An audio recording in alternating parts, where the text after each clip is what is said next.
Indonesia saat ini kena yang dinamakan middle income trap country, yaitu istilah di mana kelas menengah tidak bisa naik ke kelas atas. Jadi negara Indonesia yang berada di kelas menengah ini tidak bisa naik. Sekali lagi harus digarisbawahi, tidak bisa naik di kelas atas atau tidak boleh. Negara yang terjebak di dalam middle income trap adalah negara yang GDP per kapitanya adalah antara $3.500 sampai $5.000 per kapitanya seperti Indonesia. Banyak negara yang terjebak di kelas menengah itu selama puluhan tahun. Misalnya Brazil itu lebih dari 30 tahun baru keluar dari istilah negara dengan middle class income-nya. Argentina juga sama, puluhan tahun juga baru bisa keluar. Ini yang terkadang membuat kita berpikir, seandainya saja ya kita ini adalah kepala negara Amerika atau kepala negara Cina, di mana keduanya saat ini memainkan perdagangan internasional lebih dari 30%, lebih dari 70%. Maka negara pasar harus dibuat GDP-nya tidak di bawah dan tidak di atas, di trap. Mengapa? Karena kalau negara-negara pasar tadi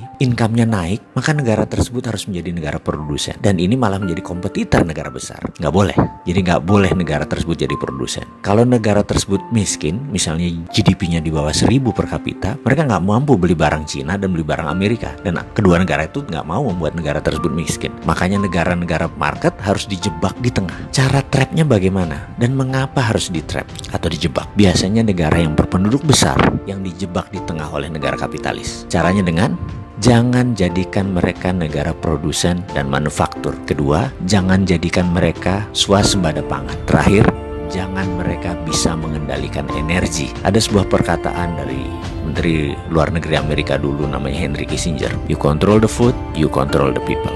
You control energy, you control the country. Kalau mau mengendalikan rakyat, kendalikan pangan mereka. Kalau mau mengendalikan sebuah negara, kendalikan energi mereka, minyak bumi mereka. Kita kasih contoh sederhana negara Venezuela yang baru-baru ini. Negara ini menghasilkan minyak lebih besar dari Indonesia. Suatu saat Venezuela melawan dalam tanda petik Amerika dengan menjual minyak mentahnya ke Cina. Amerika marah dan Amerika membuat Venezuela menjadi failed state atau negara gagal dengan financial warfare yang dilakukan oleh economic hitman-nya, pasukannya CIA-nya Amerika. Dan kita semua tahu negara tersebut dalam setahun terjadi hyperinflation. Mata uang Venezuela nilainya jatuh 1.000.000% sampai harus menerbitkan cryptocurrency sebagai ganti mata uang negara mereka. Sebagai catatan, Amerika sangat memperhatikan homeland security-nya. Jadi mulai dari ujung benua Amerika Utara sampai ujung selatan Chile, Argentina harus di bawah kendali Amerika. Jadi ya hal-hal negara seperti Venezuela ini disikat pasti. Oke, kita kembali ke topik. Bagaimana supaya kita keluar dari jebakan middle income country tadi? Kalau saya boleh memberikan saran, bagaimana kalau kita pakai apa yang Taiwan pakai, apa yang Cina pakai, apa yang Singapura pakai, apa yang Jepang pakai